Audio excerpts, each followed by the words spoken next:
যদিও আমি খুব দুঃখিত যে এই অনুষ্ঠানটা আমরা আরও দীর্ঘ করতে পারতাম, কিন্তু এমনই সমস্যা হয়ে গেছে আজকে আবার পার্লামেন্টে অত্যন্ত জরুরি বিষয়ে আপনার বিতর্ক হবে, তর্ক হবে, সেখানে আমাদের থাকাটা আপনার খুব জরুরি।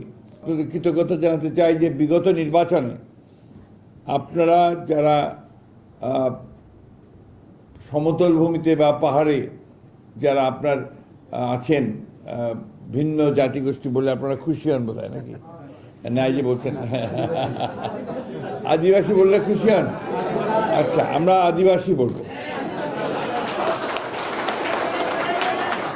আরেকটা ব্যাপার আছে, কিন্তু আরেকটা শব্দ খুবই মানে আপনার জনপ্রিয় বিভিন্ন জায়গায়, ভূমিপুত্র। অর্থাৎ এই জমি, বাংলাদেশের যে ভূমি, এর পুত্র এবং কন্যা হচ্ছেন আপনারা, যা একেবারে প্রথম থেকে, সিন্স বিগিনিং। তো সেই জন্যে আপনাদের অবস্থানটা কিন্তু আমাদের এই বাংলাদেশের মানুষের মধ্যে এটা অত্যন্ত গুরুত্বপূর্ণ একটা জায়গায় আপনারা বাস করেন। শুধু আপনাদেরকে অনেক সময় আপনারা নিজেদেরকে কখনো খাটো মনে করবেন না, নেভার।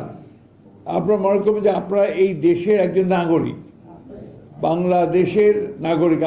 আপনাদের একটা নাগরিকতা লেখা থাকে না, বাংলাদেশি নাগরিক, যেটা ম্যাডাম বলতেন সবসময় যে তোমরা সংখ্যালঘু নাও, তোমরা হচ্ছে অ্যাট পার।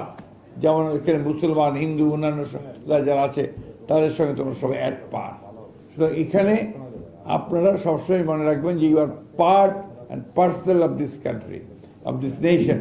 এবং এখানে আমার যেমন অধিকার আছে, আপনার সেই সমান অধিকার আছে। এই কথাটা আপনাকে সেসময় মনে রাখতে হবে।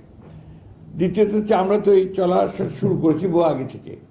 আমাদের আন্নান সাহেবের সঙ্গে আপনাদের নেতৃবর্গ, তারা বহু আগে থেকে এই সংগঠনটা শুরু করেছেন।